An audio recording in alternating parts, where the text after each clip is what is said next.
সরকার গঠন করলে বিএনপি ধীরে ধীরে একটার পর একটা আমরা এলাকার মানুষের সমস্যার ইনশাল্লাহ সমাধান করব। 12 তারিখের নির্বাচনে ইনশাল্লাহ ধানের শীষকে জয়যুক্ত করতে হবে।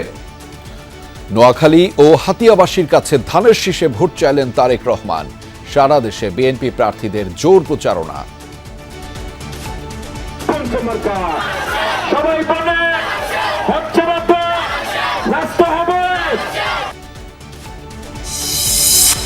দক্ষিণ পশ্চিমাঞ্চলের 4 জেলায় জামাতের নির্বাচনী জনসভা। দুর্নীতিমুক্ত দেশ গড়তে দাঁড়িপাল্লায় ভোট চাইলেন আমির।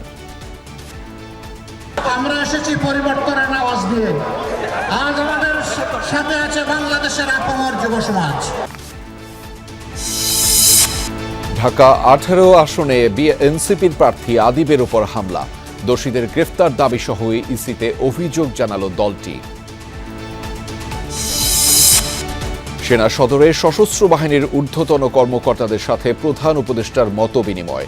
পরিবেশ নিয়ে সন্তুষ্ট ইসি, জানালেন সচিব। জানখারপুলে 6 জনকে হত্যা মামলায় সাবেক ডিএমপি কমিশনার হাবিবুর সহ 3 জনের মৃত্যুদণ্ড। সম্পদ জব্দের নির্দেশ, বাকিদের বিভিন্ন মেয়াদে জেল। তাদেরকে যে সাজা দেওয়া হয়েছে আমরা মনে করি এটা ন্যায়সঙ্গত হয়নি। কম সাজা যেটা দেওয়া হয়েছে সেই অংশটুকুর বিরুদ্ধে প্রসিকিউশনের পক্ষ থেকে আমরা আপিল করব। ভারতে বিশ্বকাপ খেলতে যাওয়া না যাওয়া নিয়ে পাকিস্তানের প্রধানমন্ত্রী শেহবাজ শরীফের সাথে পিসিবির বৈঠক। চূড়ান্ত সিদ্ধান্ত আগামী সপ্তাহে।